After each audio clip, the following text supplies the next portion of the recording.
శ్రీకృష్ణ పరమాత్మ మనకి ఆయన నందగోకులంలో పెరుగుతున్నాడు, పెద్దవాడు అవుతున్నాడు. ఆయన బాల్యం గురించి ఇప్పుడు మనం చెప్పుకుందాం. మొట్టమొదటిగా ఆయన పాపం పుత్తిళ్లలో ఉండగానే తల్లి పాలు తాగుతున్నప్పుడే ఆయన ఏం చేస్తాడు, పూతనని కంసుడు పంపిస్తాడు. ఎవరు కృష్ణాష్టమి రోజున ఆ రోజున పుట్టారో ఆ వయసున్నటువంటి పిల్లలందరినీ కూడా చంపేయమని గూఢాచారులను పెడితే చాలామంది గూఢాచారులు తిరుగుతూ ఉంటారు. పూతన వస్తుంది, తన ప్రయత్నం తాను చేసుకుంటూ ఇంట్లో ఎవరు లేనప్పుడు స్వామివారికి పాలు ఇస్తే ఆయన ఏం చేస్తాడు, శ్రీకృష్ణ పరమాత్మ పాలతో పాటు ఆమె ప్రాణాన్ని కూడా హరించి లాగేస్తాడు. ఈ విధంగా మొట్టమొదట మనం పూతన్ని చంపేశాడు కృష్ణుడు. తర్వాత ఏం తెలియని వాళ్ళగా ఆడుకుంటున్నాడు. ఇకపోతే రెండవ రాక్షసుడు ఏం చేస్తాడు, ఈ శకటాసురుడు రూపంలో వస్తాడు. శకటాసురుడు అనే రాక్షసుడు ఒక బండి, ఆ బండి ఎద్దుల బండి ఉంటుంది. ఆ ఎద్దుల బండి దగ్గర స్వామివారి శ్రీకృష్ణుడు ఉంటే ఆ చక్రంలో ఎద్దుల బండిలో చక్రంలో దూరి ఈయన ఆ కృష్ణుడిని చంపేద్దామని చిన్న పిల్లాడు కదా అనుకొని వచ్చేస్తే శ్రీకృష్ణుడు ఏం చేస్తాడు, బండిని పట్టుకొని, అప్పుడు ఆయన వయసు సంవత్సరంన్నర కూడా లేదనమాట, ఇలా కాలుతో ఇలా తంతే ఆ బండి ఎగిరిపోయి లాస్ట్కి మరణిస్తాడు ఆ శకటాసురుడు. కాబట్టి అది చూడగానే శకటాసుర భంజనం అంటాం. ఆ పెద్ద రాక్షసుడు పడిపోతే శ్రీకృష్ణ పరమాత్మ ఆ రాక్షసుడి మీద పడి ఇతను ఆడుకుంటూ ఉంటే తల్లిదండ్రులంతా కూడా చాలా భయపడిపోతారనమాట. భయపడిపోయిన తర్వాత సరే ఏంటి మా పిల్లాడికే ఇన్ని ఇలా అవుతున్నాయని చెప్పేసి పాపం వాళ్ళకేం తెలుసు, పుట్టినటువంటి వాడు లీలామానుష విగ్రహో 16 కళలతో పుట్టినటువంటి జగన్నాథుడైనటువంటి విశ్వనాయకుడైనటువంటి పరమాత్మ శ్రీకృష్ణ పరమాత్మని తెలియదు కదా పాపం, వాళ్ళు కంగారు పడతారు. ఈ లోపల ఈ జననం అయిపోయింది. శ్రీకృష్ణుడు ఏం చేస్తున్నాడు, కొద్దిగా పెద్దవాడు అవుతున్నాడు. బలరాముడు కూడా పెద్దవాడు అయ్యాడు, ఇద్దరు కలిసి. అయితే యశోదమ్మ ఇంటి నిండా పుష్కలమైనటువంటి వెన్న ఉంది. అయితే అక్కడ ఉన్నటువంటి చుట్టుపక్కల ఉన్నటువంటి ఆడవాళ్ళంతా కూడా, అది గోకులం కాబట్టి అక్కడ ఆవుల్ని మేపుతూ ప్రతి ఒక్కళ్ళు ఇదే వృత్తి కాబట్టి చక్కగా ఆవు పాలని చిలికి అంతా కూడా నెయ్యిని తయారు చేసి పైన కుండల్లో పెడతారు, మన పల్లెటూరులో పెట్టినట్టుగా. ఆ విధంగా పెట్టినప్పుడు ఏమవుతుంది, ఈ యొక్క కృష్ణ పరమాత్మ తన స్నేహితులతో కూడుకొని వాళ్ళ ఇంట్లో పుష్కలంగా ఉన్నటువంటి వెన్నను అస్సలు ముట్టుకోడు. వెళ్ళి ఎక్కడికి వెళ్ళిపోతాడండి ఈయన, మరి ఇతరుల ఇళ్ళకి వెళ్ళిపోతాడు. ఇతరుల ఇళ్ళ పక్కింటి వాళ్ళ ఇంటికి, ఎదురింటి వాళ్ళకి ఇంటికి వెళ్ళి ఆ వెన్నని ఆయన దొంగిలిస్తాడనమాట.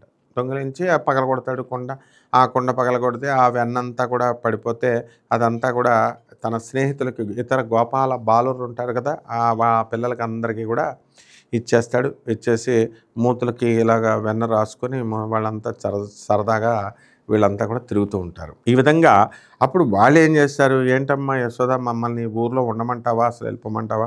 ఎన్నిసార్లు చెప్పినా సరే స్వామి ఈ వెన్నని దొంగిలించి అందరికీ పంచేసి పాలని, పెరుగుని, వెన్నని అంతా కూడా పాడు చేసేస్తున్నాడు, అందరికి ఇచ్చేస్తున్నాడు అని చెప్పేసి వీళ్ళు రోజు యశోదమ్మ తల్లికి రావడం, శ్రీకృష్ణుడి పైన కంప్లైంట్లు ఇవ్వడం. ఆమెమో ఏంటి ఇలా జరిగింది కృష్ణ అని అనేక సార్లు చెప్పడం, నేను ఇంకా మళ్ళీ చేయనమ్మా అని అనడం, మళ్ళీ చేయడం.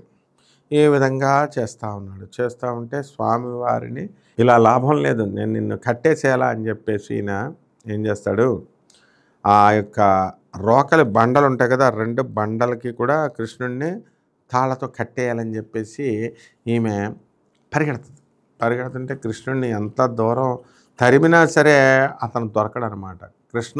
కృష్ణ అని లాస్ట్కి ఎంత పట్టుకున్నా దొరకకపోయేసరికి కృష్ణని ఇంక నేను నిన్ను పట్టుకోలేను అని అక్కడ కూర్చుండిపోతే అమ్మా అని చెప్పి శ్రీకృష్ణ పరమాత్మ తల్లి దగ్గరకి వచ్చేసి దొరికిపోతాడు. అంటే పరమాత్మని ఎవరు కూడా పట్టుకోలేరు.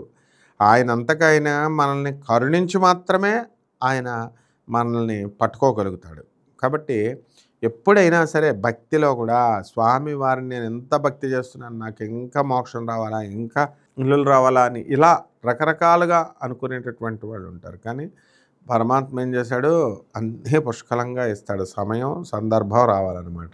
ఈ లోపల ఇక్కడ ఏం జరిగిందండి, ఈ యొక్క శ్రీకృష్ణ పరమాత్మ చక్కగా ఆ పెద్దవాడయ్యాడు.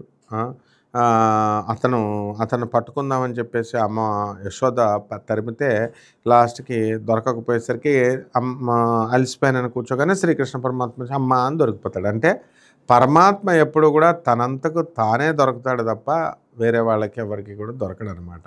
అలాగే అది అయిపోయిన తర్వాత స్వామివారు ఏం చేస్తారండి,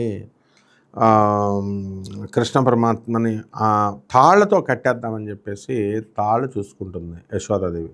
ఎంత కట్టినా సరే నీకు 2 అంగుళాల దూరంలో తాడ ఆగిపోతుంది, అందట్లేదనమాట. అప్పుడు ఏం చేయాలో అర్థం కాక ఇతర చీరలు తీసుకొచ్చి ఆ తాళ్ళకి కడుతుంది. కడితే మళ్ళీ ఆ తాడు ఆయన్ని కట్టి బంధించాలని చూసేసరికి మళ్ళీ 2 అంగుళాలు తక్కువైపోతూ ఉంటుంది. ఇలా ఎన్ని చీరలు కట్టినప్పటికీ, ఎన్ని తాళ్ళు కట్టినప్పటికీ ఆ పాతాట్లకి జాయిన్ చేసి కట్టాలనుకున్నప్పుడు కూడా 2 పోతుంది. అదేమిటంటే ఒకటి మమకారము, రెండవది అహంకారము. ఇది తెలియజెప్పడానికే శ్రీకృష్ణ పరమాత్మ ఏం చేస్తాడు, ఈ లీలను చేస్తాడు. అప్పుడు అది కట్టేసిన తర్వాత అప్పుడు కృష్ణ పరమాత్మ ఏం చేస్తాడు, దొరికిపోతాడు. దొరికిపోతే యశోదమ్మ తల్లి ఇతన్ని చక్కగా రోకలి కట్టేస్తుంది. రోకలి కట్టేసి ఇలాగే బుద్ధిగా ఉండమని చెప్పేసి వెళ్ళిపోతాడు. ఈ లోపల నారదుడు వస్తాడు. నారదుడు వస్తే చాలా నువ్వు మా అబ్బాయి మీద పితూరీలు చెప్తున్నావు అని చెప్పేసి నారద మహర్షిని ఈమె తిట్టేసి సరదాగా ఆమె బయటికి వెళ్ళిపోతుంది. బయటికి వెళ్ళిపోతే ఇక్కడ కృష్ణ పరమాత్మ అంతా నీ వల్లే, అంతా నీ వల్లే అని చెప్పేసి ఈ యొక్క కృష్ణ పరమాత్మ ఆ యొక్క రోకల్ బండల్ని లాక్కుంటూ వెళ్ళిపోతాడు. లాక్కుంటూ వెళ్ళిపోతే అక్కడ 2 చెట్లు ఉంటాయి, 2 జోడీల చెట్లు. ఆ చెట్లకి ఈ యొక్క రోకల్ని ఇలా లాక్కుంటూ వెళ్తున్నప్పుడు ఆ చెట్లో ఇరుక్కుపోతుంది.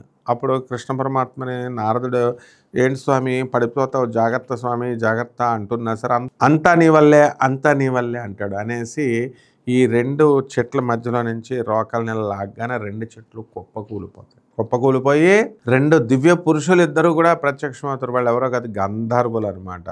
అయితే వీళ్ళు ఏం చేస్తారు, స్వామివారికి నమస్కారం పెట్టి నారద మహర్షితో మేము ఒకసారి పరాచకాలు ఆడామండి, నదుల్లో స్నానం చేస్తుంటే అప్పుడు వీళ్ళు శాపం పెట్టి ఒక పురుషోత్తముడు మండి వచ్చిన తర్వాతే అప్పుడు మీకు మోక్షం, పరమాత్మ వచ్చి ఈ చెట్లని కొట్టినప్పుడు వృక్ష యోనిలో పుట్టాము, వృక్ష యోనిలో పుడతారు మీరంటే మేము వృక్షాలుగా పుట్టాం.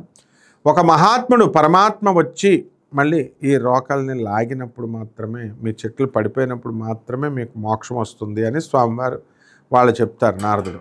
ఆ కారణంగా వీళ్ళిద్దరూ కూడా ఆ చెట్ల కింద పుట్టారనమాట. అప్పుడు ఆ గంధర్వులకి శ్రీకృష్ణ పరమాత్మ విరిచేయగానే స్వామివారి వలన ఆ గంధర్వులిద్దరికీ కూడా మనకి మోక్షం లభించింది అనమాట. ఇది కృతజ్ఞతలు చెప్పుకొని ఈ గంధర్వులు ఏం చేస్తారు, ఆకాశ మార్గంలోకి వెళ్ళిపోతారు. ఈ విధంగా శ్రీకృష్ణ పరమాత్మ ఇదంతా ఈ నారదుడిని మిషగా పెట్టుకొని ప్రపంచానంతటికీ కూడా జ్ఞానాన్ని నిలబెడతాడు. అదేవిధంగా రాధమ్మ తల్లికి శాపం పెట్టేసినటువంటి యొక్క కుచేలుడు మరి చాలా పేదరికంలో పుడతాడు కదా. పుట్టిన తర్వాత ఈ యొక్క రాధమ్మ తల్లి ఏం చేస్తుంది, గోలోకం నుంచి భూలోకానికి వచ్చేసింది అందరినీ ఉద్ధరించడానికి. అక్కడ కృష్ణుని యొక్క కరుణా కటాక్షం వలన ఆమెకి కనులు వచ్చినాయి అనమాట. ప్రతి భక్తుడు కూడా మరి జాగ్రత్తగా సేవించుకుంటూ ఉండేవారు. ఈ విధంగా ఈ యొక్క రాధాకృష్ణుల యొక్క